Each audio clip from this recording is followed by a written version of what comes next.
Первичные настройки панели. Значит, ставим сим-карту, подключим беспроводную сирену, подадим питание и включим панель. В данную модель сим-карта вставляется вот таким вот образом.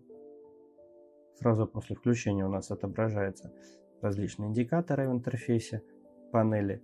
И мы видим, что у нас работает сим-карта, GSM-сеть есть. Соответственно, также видим, что есть набор номера, если нажать на единичку. Проверим это.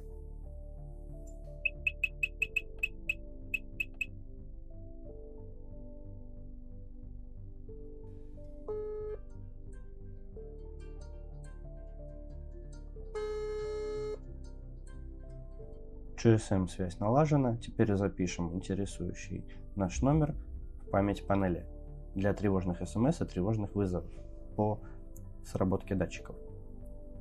Для этого нужно нажать галочку. Мы попадаем в меню панели. Передвигаться можно с помощью стрелочек. Сбоку указаны подсказки, что стрелочка вверх — это вверх, а низ — это низ.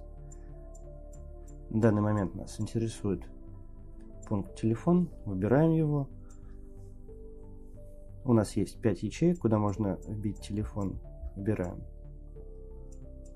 первую и сразу указываем номер.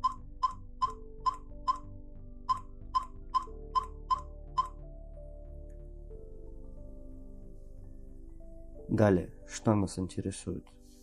Подсказка указывает, что стрелочка вверх — это выбор функции, а стрелочка вниз — это выбрать. Значит, выбираем вызов необходим, смс-ка необходима. Вот, значит, подтверждение.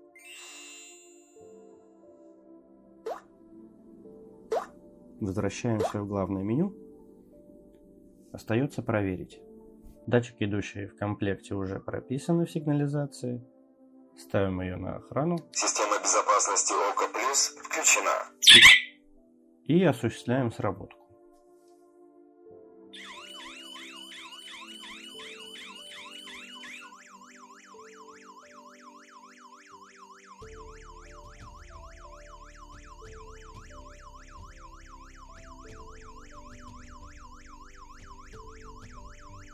Как можно было заметить, был осуществлен звонок на номер, который мы забили, и пришла смс-ка «Тревога входа». Пропишем беспроводной магнитный датчик открытия двери или окна. Для этого жмем галочку,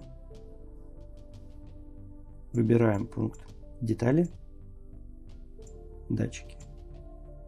Так как датчики, которые идут в комплекте, уже прописаны, очистим.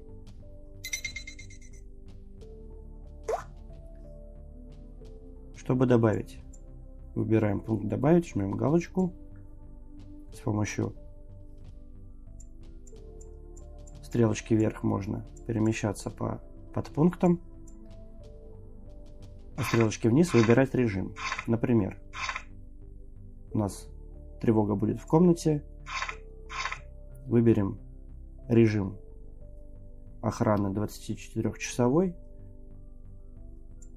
и номер датчика будет 5. Жмем галочку. Сигнализация ждет радиосигнала. Мы осуществим сработку. Подтверждение. Теперь, по логике, вне зависимости, в каком состоянии панель, снята она с охраны или на охране, будет переведена в режим тревоги при сработке этого датчика.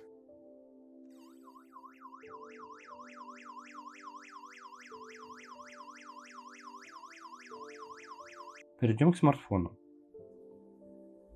Зайдем в App Store и в поисковую строку наберем Easy Security.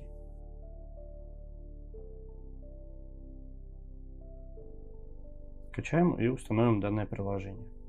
Запустим приложение. Нас приветствует главное окошко. Необходимо пройти регистрацию.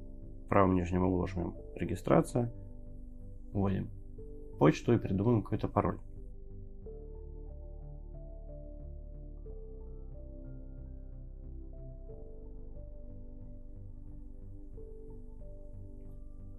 Информация для дальнейшего продолжения регистрации отправлена на почтовый ящик. На адрес электронной почты придет информационное письмо, что мы успешно завершили регистрацию и можно продолжать работу с приложением. Теперь, соответственно, в главном окошке приложения вводим наш адрес электронной почты и пароль, после чего жмем «Вход».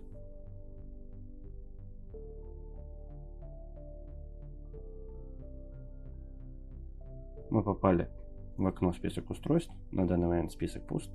Чтобы добавить, жмем плюсик, и есть вариант настройка через AirLink либо SoftAP.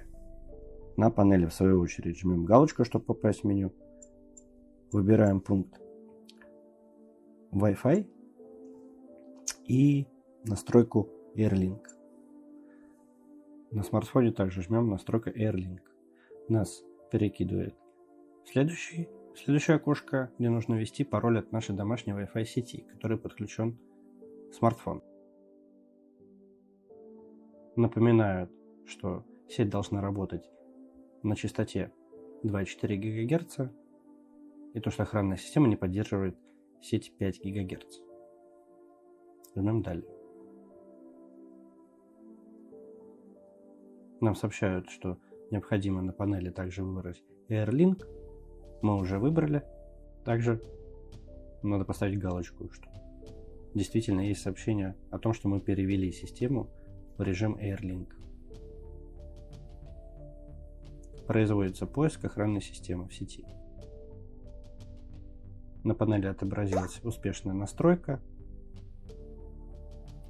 И то же самое произошло на смартфоне. Теперь индикатор Wi-Fi сети отображает то, что мы подключены к Wi-Fi сети. Со смартфона попробуем поуправлять. Поставим на охрану. Система безопасности ОКО Плюс включена. И снимем с нее. Система безопасности ОКО Плюс выключена. В приложении также отображаются уведомления моментально о том, в каком положении Система безопасности ОКО Плюс включена. панель. Есть центр сообщений, список возможных подключенных розеток. В настройках есть различные пункты. Все то же самое, что и в интерфейсе панели.